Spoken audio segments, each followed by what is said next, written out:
I'm actually tempted, given a topic like this, to play skeptic like some of the popular atheists play skeptic. I can just sit here and say, well, there's no evidence for naturalism. Show me that naturalism is true and so on.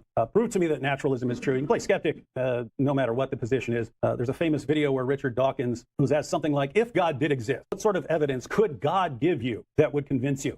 Dawkins says that when he was younger, he would have said God could just speak to him in an audible voice. If he heard a big booming voice, he'd say, oh, okay, yeah, I believe. And that would be enough. But he goes on to point out that upon further reflection, an audible voice wouldn't convince him. If he heard an audible voice, he would simply conclude that he was hallucinating. He then agrees with Peter Boghossian, who's having the discussion with him, if God wrote a message in the stars, something like, believe in me, Richard Dawkins, he still wouldn't believe in God because he could blame powerful aliens for the message written in the stars. So Dawkins concluded that no matter what the evidence is, it can always be reinterpreted, and therefore that there's absolutely nothing God could do to convince him that he exists. The most interesting part is that Dawkins has spent a good amount of his career challenging theists to provide evidence for God's existence, even though at the end of the day, he admits that he's going to reject the evidence no matter what it is. So I am a naturalist. I do understand that people have problems with cognitive function. You're a 19th century scientist? I'm sorry. I am a 21st century person, not a scientist. Anyways, wait, you said you're a naturalist? I'm a naturalist. Okay. I do understand that we do have problems with cognitive functions. We can actually measure that. We can see that between various peoples. I have problems with my own ability to understand the external world, and the way we get around that is by collaborating and confirming that what we're experiencing is true or not. It seems to be like you're claiming that rationality is a supernatural sort of claim, and I want to know how you know that is true. It's not. It's more along the lines of, and by the way, I'm saying this because I'm thinking if I were a naturalist, this would be my position. If I were a naturalist and I believe this is how I got my cognitive faculty, and this is what my mental states actually are, I would be pretty skeptical in the sense that I would say, how would I know? How would I know how would I know what's true about the universe or not, beyond what can be verified? But if you're talking about whether there are things beyond, how would I know any of that? I'm saying that's because that's my position. But what I would say is that if we can say, here's what your cognitive faculties are according to naturalism, specifically combined with how you got those cognitive faculties, if that's the state of our cognitive faculties given this worldview, and then we treat them as something like they're way more reliable than that, it seems like we're treating them as if we're rejecting, as if we don't really believe in naturalism. So that's kind of the position. To David, is there any reason why you would doubt the reliability of a fully deterministic machine that's programmed to be rational? Like it's fully deterministic, but it's programmed to be rational. You said that you would doubt our ability to be rational if our brains were deterministic and just molecules in motion. But would you have any reason to doubt a rational machine? If something was programmed to be rational, then you can make a case that it's rational. The point is, we're not programmed to be rational. Okay, you think you're programmed? You think you're programmed to be rational? Again, I'm talking about mere human, just a hypothetical rational machine. If something is something can do what it's programmed to do. Like I would trust this laptop to do what it's programmed to do. If it's not, then there's something wrong. It's not functioning properly.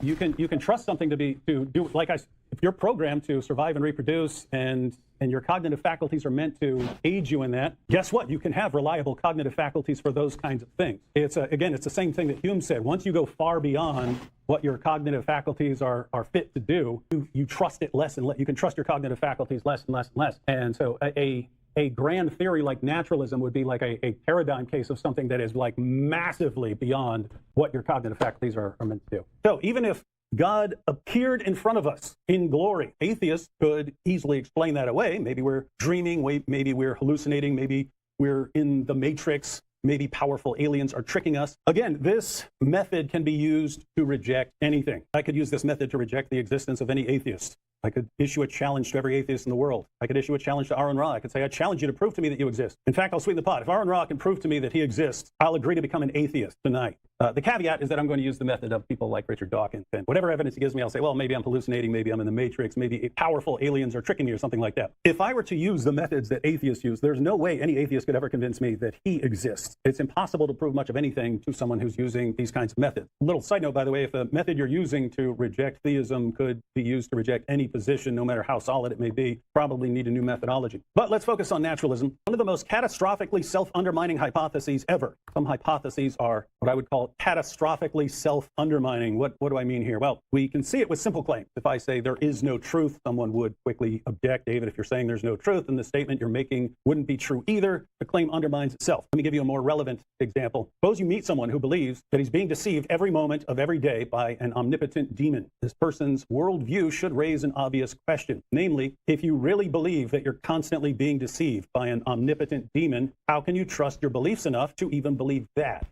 How can you trust your belief in an omnipotent deceiver if you can't trust your beliefs at all because you think you're constantly being deceived? Did the demon who's deceiving you about everything else suddenly give you accurate information about the fact that he's deceiving you all the time?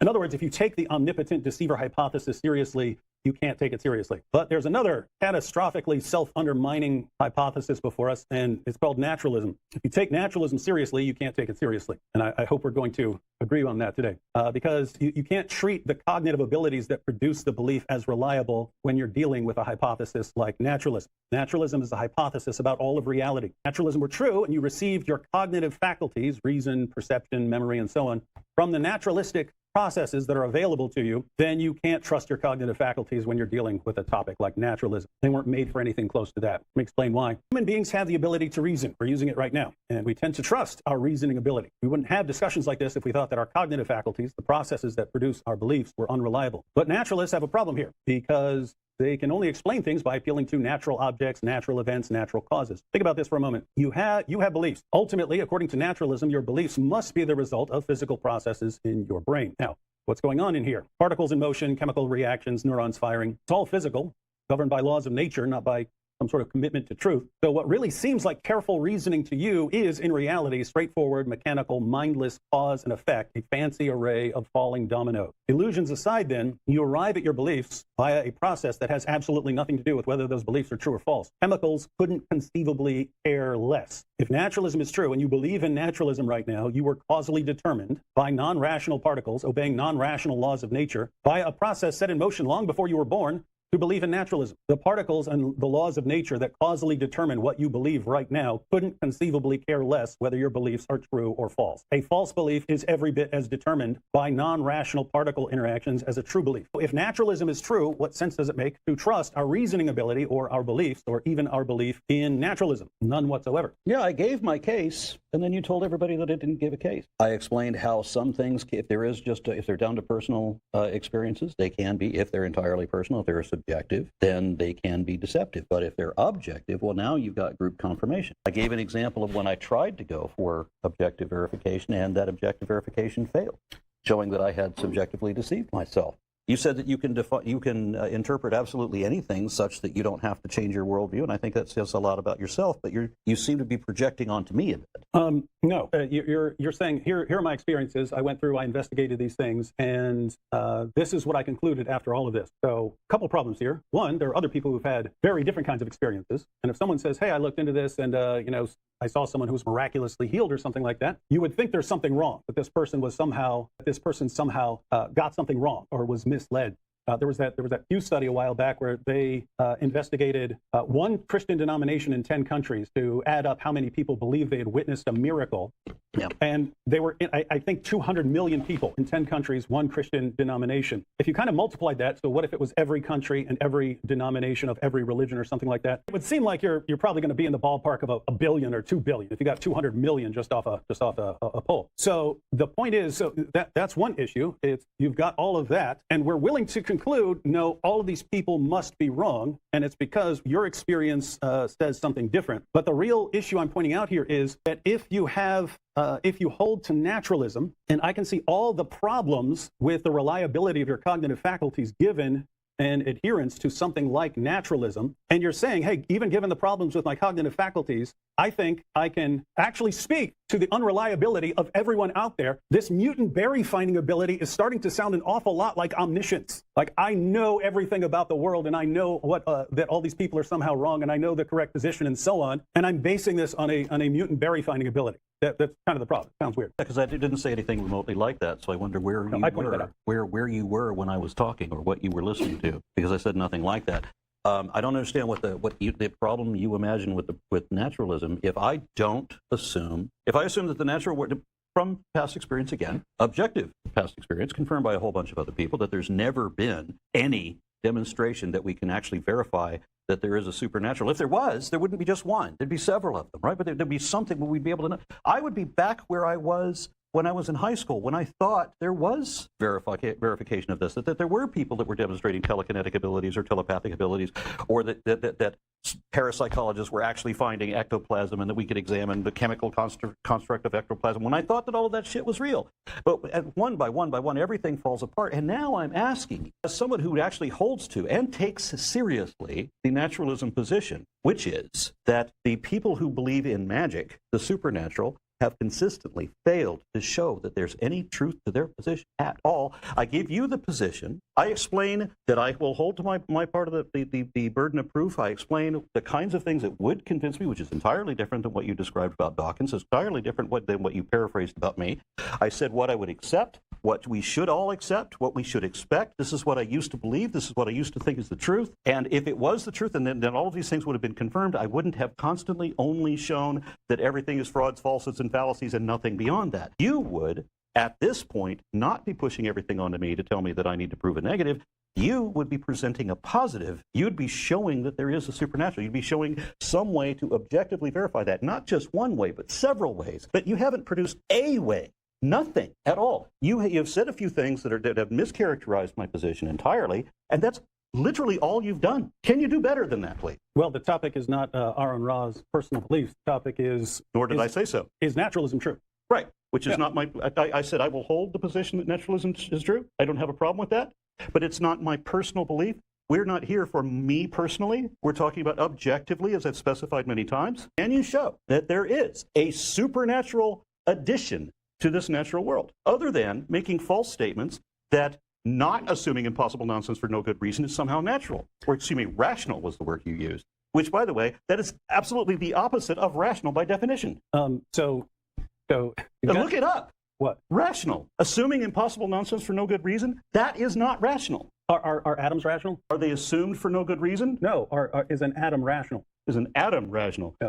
To accept that atoms exist? No. Is an atom rational? An atom itself a rational thing? Okay, so normally that would involve reasoning. If I break down a cell phone, is any one component of the cell phone an entire cell phone? I'm getting at the point. Like, do you believe all your thoughts are determined? I'm not sure. Because I don't want to misrepresent you. Do you believe your thoughts are determined by straightforward? Are they causally determined by physical process? I'm not entirely sure. So you might be you'd be open to supernatural. No, what I'm saying. I'm not. That's not what I'm saying. Okay. Okay. I am open to whatever might be true. If you can show me that it might be true, I would be open to that. Now, they're not as really far as naturalists. You're saying I don't know. I don't know if naturalism is true or not. that's not what I'm saying. I'm saying I'm holding the position that there is no supernatural, because no one's ever been able to demonstrate that. Frauds, falsehoods, and fallacies are not evidence, and that's all I've ever seen. No, that's not what I'm saying. I'm saying do you if have your thoughts, anything more than that? Look, I do debates. If you want to debate the existence of God, or if you want to debate whether supernatural... You're in a debate coincidentally right now. Do you have something to show that there is... And I would regard that as off topic. If you want to debate, is supernaturalism true? We're in a debate on this topic. I I ask you if you can debate this topic, and you said it's off topic. We're in a debate titled, Is Naturalism True? Can you show that naturalism is not true? Or am I on the wrong side of the table? Listen, if our debate was, is metaphysical solipsism true? And I just sat back as a metaphysical solipsist. I believe I'm the only thing that exists. And I say, you prove to me that you exist, or that things exist outside of me. You're saying you wouldn't say, no, if you're defending metaphysical solipsism, then you present your case. I would have imagined you to say that. Your case for metaphysical solipsism can't be, well, nothing anyone else is saying is proving some other position to be true. Okay. It would be, is your position true? All right, so you can make up another debate that I wouldn't participate in which you could win because I wouldn't participate in that debate. But in the debate, no, I'm saying I would participate in a debate called "Is Supernaturalism True?" But I wouldn't. If you, oh, I'm sorry, if metaphysical, whatever. Yeah. In the hypothetical debate, I wouldn't be participating in that one. But this one, I'm okay with, and I'm expecting you. It's a parallel. I'm expecting. I'm taking the position that naturalism is, which is a ridiculous thing still, because it is a shifting of the burden of proof. But I'm still here for that because the burden for you is the same either way. you still have to show that naturalism is not true. The only way to do that is to show that there is a supernatural aspect. You have not even attempted to do that. No, that's false. I'm open to that. The way to reject naturalism is not necessarily, that would be, proving supernaturalism would be one way to do it. Yeah. I've chosen a philosophical response, which again goes back, I mean, demonstrates my position that you can't show that there is a supernatural No, that doesn't. If I, again, I started off by pointing out that there are catastrophically self-destructive Did I win systems. this easily? Has he shown that naturalism is true? I haven't seen an argument other than his personal experience. Has he shown that it is not? I gave the criteria. I showed what it would take. Yes, I gave many different options that you could present. I gave you multiple reasons to show that if we take your worldview seriously, we can't. That's naturalism. I'm not misrepresenting naturalism. You mischaracterized my position a number of times. You said I didn't present I don't know what your position is. If you're saying, I know, and I just presented it. I'm responding to a philosophical position called naturalism or metaphysical naturalism. That is a claim that the natural world is all that exists. Right. And as a follow-up to that, there's a question of how you would prove something like that false. The other issue is the worldview coherent? I'm saying it is incoherent. Okay, it's not the same as thinking that you're being constantly deceived by an all-powerful deceiver or something like that. If someone came up to me right now and said, David, my worldview is that I'm constantly being deceived by an omnipotent deceiver. Prove me wrong. It would not cross my mind to say, well, let me go through all the evidence and prove to you that there's no omnipotent deceiver. My response would be, if you take that seriously, you've got some problems. Here are the problems that you have. You cannot coherently hold that position. So now I'm saying that with a position like naturalism, again, it's not the exact same thing as an omnipotent deceiver, but you're dealing with fundamentally non-rational causes for everything you believe. You're dealing with cognitive faculties that have no business dealing with a topic like naturalism. Again, it's feeding, fighting, fleeing, and reproducing. It's not made for anything beyond that, and you're applying it. Again, this is Darwin, this is Hume. Hume talks about going far beyond what our faculties are made for, and you're judging the entire universe. So I'm pointing out those kinds of problems, which, again, all you have to do is say, okay, I don't affirm naturalism. I don't know what the case is, but I'm not a supernaturalist. That's it. But that would notice, then we would agree that we have no real reason to believe in naturalism. But no, yet, and Hume described why we should, because we have no choice but to accept, as a beast would or as a baby would, that what our senses perceive is the truth of the matter. We don't have a choice in that. We have to accept the reality of these things. No, I note that you came up with a second hypothetical debate in which you would win that one, because I wouldn't even participate in that one either. But that second hypothetical debate still shows that you can't meet this one. The one you're in right now, where you're trying to prove that naturalism is not true. Because I can accept either side of this. I can accept that I either hold the position that there's just the natural and there is nothing else, in which case you would have to show me that there's something else, or I can say, hey, look, I realize that this is a shifting of the burden of proof. I believe that there is a natural world. Please show me that there's something else. In either case, you still have the same burden of proof. Either way, I gave you the criteria. I gave you the many different ways that you can meet that. And all you could do is mischaracterize my position and come up with hypothetical debates that apparently you wish you were in right now. No, these are all meant as examples to illustrate some of the problems. And by the way, Hume is a perfect example. You haven't presented a problem yet. Hume is a perfect example right here. And this would be an example of what I'm talking about right now. If you ask Hume, is naturalism true? Hume would say, why the heck are you asking me? How would I know? How would I know that? How would I possibly know that? You go to Darwin. Hey, Darwin, does the universe look like it formed by chance? Do you think the universe by chance? No, I don't trust myself to talk about things like that. So you don't even have to be a supernaturalist. You don't have to prove supernaturalism. Again, I've agreed, if you want to have a debate where that's the topic, then I'm happy to do that. If the topic is naturalism true, you don't have to be a supernaturalist to reject naturalism. You can say, I don't know, I'm not made for this. Why would you even think? Why would you even think, given my cognitive abilities, that I'm capable of making a decision like that? If you agree with that, then good, we can go home. We actually agree on something, and I'll give you at least that. So you can make some points, and I agree that Darwin wouldn't have argued about the origin of the universe. I've seen creationists, because that's what I usually argue with. Creationists have criticized Darwin for believing in Big Bang, or for inventing Big Bang. That Darwin was an evolutionist, so he must have invented the Big Bang. And excuse me, Darwin was 100 years before the Big Bang. He'd never heard of the Big Bang. He didn't think that the universe had a He didn't come up with that. We agree. What's that? We agree. Darwin did not come up with that. Yeah. So there's a number of things that we actually agree on, but we still have the point that if I take the position that the natural world is all there is, and we both agree that there is a natural world, it then falls upon you to show that there is a supernatural alternative. Now, if I take the point that this is all there is, and this is my belief, is that all there is, well, now it's up to you to prove me wrong. Either way, you still have the burden of proof. If all you can do is tell me that I can't prove that there's not magic, that tells me that you can't prove that there is. And notice, you admitted that you would not debate someone on whether metaphysical solipsism is true. Right, because I don't want to pretend that I've imagined everybody in the room. Yeah. And it would be too easy to win that debate No. anyway, I'm saying if a I could just have dreamed you up. If a metaphysical solipsist said, I challenge you to a debate, is metaphysical am I the only thing that exists? And I challenge you to a debate. And then I say the burden of proof is on you to prove that something outside of me exists. But just so you know, I'm going to interpret everything, any evidence you could give me, as my own mental states, just trying to entertain Understood. Me. And in the hypothetical debate that you are not currently in, because you can't apparently debate the one you're currently in. This is an example. It's exactly what's going on. In the one that you've just invented. That's called an analogy to make a point. I understand. And in the answer that I gave you that apparently you didn't hear, my answer to that would be that I would have imagined you to say that. So in the debate that we're actually in on whether naturalism is true, if I take either of the two positions, because I'm good with either one, can you show me that there is something other than the natural? Can you justify any of the false statements that you've made about my position or me or any of that? I'm not aware of any false statements about your position. I'm talking about naturalism here. And no, if a topic is naturalism true, yes, one way would be to demonstrate supernaturalism. I said I'd be happy to debate supernaturalism. Okay. Totally happy to do that. If the topic is naturalism true, there's not one way to go about that. You can show that there are problems internal to the position that make it incoherent and make it such that no one can rationally affirm that position who is aware of some of these problems. You're not dealing with any of the problems. You're just saying you have to prove to me some alternative is correct. I'm saying it is a fundamentally incoherent position. And you failed to make that point. You made an assertion about that. You made an assertion about that, but you failed to make the point. You said things that did not make sense. That if naturalism was true, that it would be these conclusions that are non sequiturs. They don't fit. What? So the ones I got from Darwin and Hume and Patricia Churchland and so on? Yeah, those things, with excluding Churchland, you get them from the 19th century. So is he wrong? I don't hold 19th century scientists. No. I'm saying Darwin is saying, hey, the universe looks designed. Now you could say, hey, we know way more about the universe than we did back then. But I have no reason to think that someone couldn't hold the exact same position if he understands. He's not saying that based on how much he knows about the universe. He's saying that based on his view of where he got his cognitive faculties.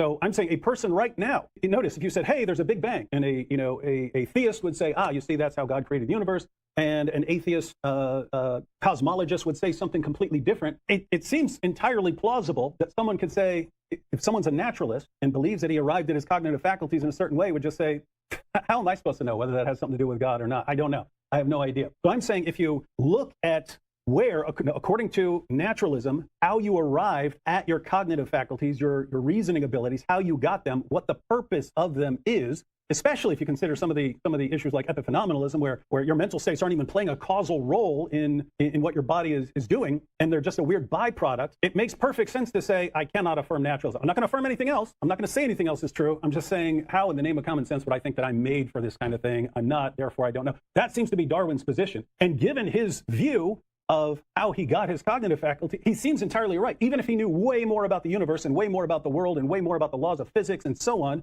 it's still, given that belief, it still makes perfect sense to me to say, how would I know? And that seems to be Hume's position. And I think Hume could learn a lot more about the universe. He could have learned a lot more about the universe. You could let Hume know everything we know right now. He's a genuine skeptic. It looks like he would say, I'm not made for any of this stuff. Given my world, I'm not made for this stuff. How would I know? And that would mean you can't affirm that naturalism is true, which is our debate topic. Yeah, and so I don't have any contest with the 19th century or indeed the 18th century view of this question. I don't have a problem with that at all. But as I've explained, in either of the positions that I take, it falls upon you to show me that there is an exception, something that is not rational. And what you've given me are arguments that are not rational. Excuse me, I didn't say that. Something that is not natural, something that is supernatural. And what you've given me is arguments that are not rational, that we are not rational simply because we're natural, simply because we do not assume things that are not evidently true nor even possible. You said that was rational, that we should assume things that are not possible or not apparently possible. I would grant that Darwin thought that the universe looks designed. Dawkins has said that the universe looks designed. I've seen things myself that looks like there's a reason that this was devised, and I can figure out the population mechanics, the natural selection, whatever that would lead to something like that appearing to be designed. Is something I call incidental design. I get where these people in earlier decades would have thought something like this. But the question now is the universe just natural, or is there something more? You can't show that there's anything more. all you can do is point to me and says that I can't prove a negative in this case. Okay, maybe I can't prove the negative in this case, a negative that was never indicated, for which there's not even a possibility to consider. Can you, so you're talking about these guys being in the 19th century. Again, I see no reason that a person right now wouldn't hold the same position. So imagine someone like Richard Dawkins. Wouldn't it make, would you be shocked to see someone who has like the knowledge, the scientific knowledge of Richard Dawkins, sitting back saying, you know, I've thought about this for a while, and I've thought about what my cognitive faculties are for and how they were selected for and what they were meant for, and then how I'm applying them now. And yes, they work really well for certain things, but when it comes to the universe and what something that could be beyond it, or souls or spirits or something like that, I just have no idea. I don't trust my cognitive abilities to make rulings on this sort of thing. I've already seen Dawkins say things where I wouldn't trust his cognitive abilities on that. Okay, but that's all I can say. Why are atheists turning against Rich? Because we don't have authority, for one thing. It's all based on the data. That's what I care about. I don't care about personal experiences. Your personal experiences are meaningless. My personal experiences proved to be meaningless. I couldn't trust myself. I wanted objective verification. You're unable to give me that. You can't even recite the things that I told you. You can't even get that right. You turn around and say that I didn't make a case when I clearly made a case. You say that I won't accept the burden of proof when I clearly did.